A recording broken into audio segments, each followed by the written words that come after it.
আমরা আজ সকালে গণমাধ্যমে দেখতে পেলাম সৈয়দপুর বিমানবন্দরে ঢাকা থেকে যাওয়ার পর নগদ অর্ধ কোটিরও বেশি টাকা সহ ঠাকুরগাঁও জেলা জামাতের আমিরকে আটক করেছে পুলিশ, যেখানে নির্বাচনে অবৈধ অর্থনৈতিক লেনদেন প্রতিহত করতে সকল ব্যাংক, অর্থনৈতিক প্রতিষ্ঠান, ব্যবসায়িক লেনদেন ও কার্যক্রম বন্ধ রয়েছে।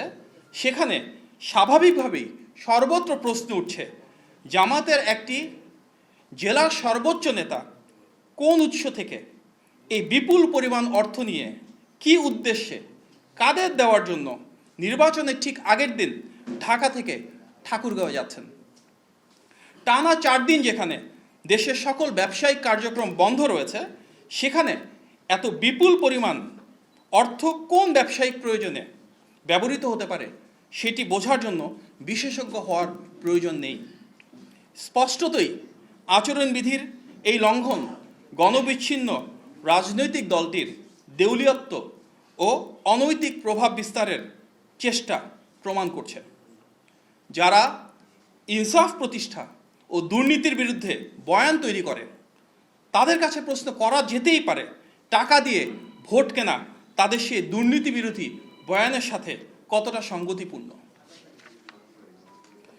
সৈয়দপুর বিমানবন্দর কাণ্ডকে বিচ্ছিন্ন বলে দেখার সুযোগ নেই, কারণ দেশের অন্যান্য জায়গার মতো জামাতের আমিরের নির্বাচনী আসন ঢাকা 15তেও একই রকম অবৈধ অনৈতিক লেনদেনের ঘটা সংঘটিত হতে দেখা গিয়েছে।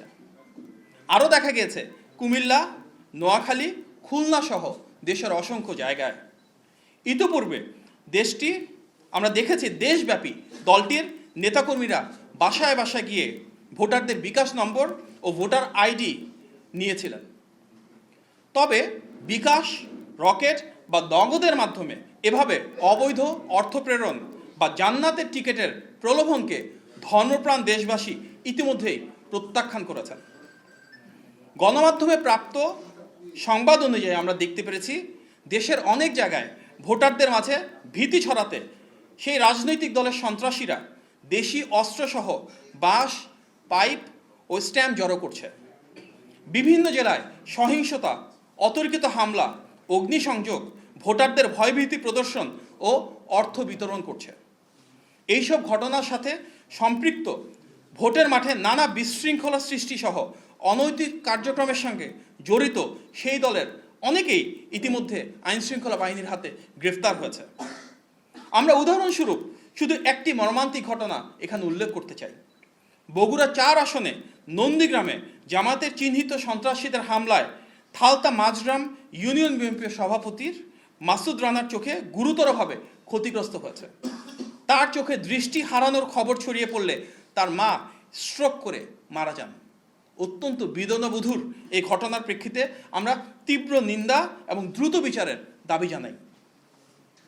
আমরা অতি দ্রুত দেশব্যাপী নির্বাচন কমিশন তথা রিটার্নিং অফিসার এবং আইন শৃঙ্খলা বাহিনীর কাছে প্রতিটি ঘটনা সর্বোচ্চ গুরুত্ব দিয়ে প্রয়োজনীয় ব্যবস্থা গ্রহণের জোর দাবি জানাচ্ছি।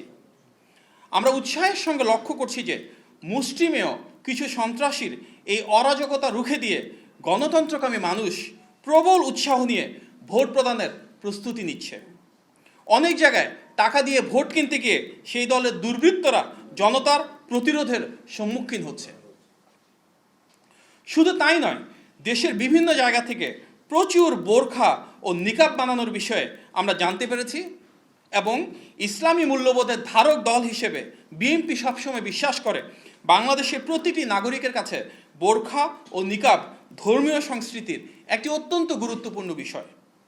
আমরা অবশ্যই নারীদের আব্রু ও পর্দার ব্যাপারে সর্বোচ্চ শ্রদ্ধাশীল, কিন্তু ইসলামী সেই পোশাককে অপব্যবহার করে কেউ যদি মিথ্যা পরিচয়ে জাল ভোট দেওয়ার চেষ্টা করে তাহলে সেটিকে প্রতিরোধ করতে হবে।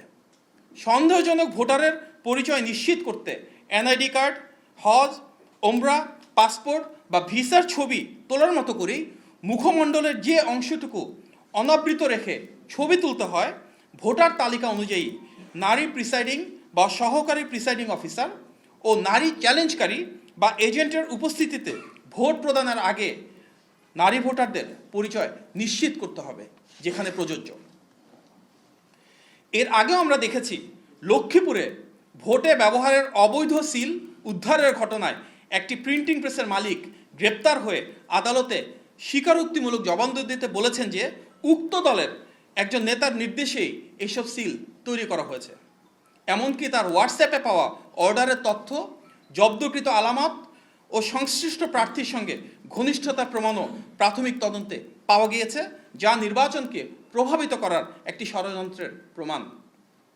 বাংলাদেশি জাতীয়তাবাদের আদর্শকে ধারণ করে এবং দীর্ঘ ফ্যাসিবাদ বিরোধী সংগ্রামে সবচেয়ে বেশি নির্যাতন ও মানবাধিকার লঙ্ঘনের দল হিসেবে বিএনপি গণমানুষের ভালোবাসা, আবেগ ও আকাঙ্ক্ষাকে ধারণ করে এদেশের মাটিতে জনগণের অধিকার প্রতিষ্ঠায় ব্রত রয়েছে। আগামীকালকের যে নির্বাচন, সেটিতে ইনশাআল্লাহ এমন একটি সরকার প্রতিষ্ঠিত হবে যেটি জনগণের কাছে দায়বদ্ধ, যেটি স্বচ্ছতা এবং জবাবদিহিতার মাধ্যমে জনগণের সাথে থাকবে, জনগণের পাশে থাকবে। দীর্ঘ ১.৫ দশকের বেশি সময় ধরে লুণ্ঠিত ভোটাধিকার পুনরুদ্ধারের এই ঐতিহাসিক সময়ে আমরা প্রতিটি দায়িত্বশীল রাজনৈতিক দলকে অনুরোধ করব সর্বোচ্চ আন্তরিকতা নিয়ে জনগণের মতামতের উপর আস্থা রাখতে, শ্রদ্ধা জানাতে।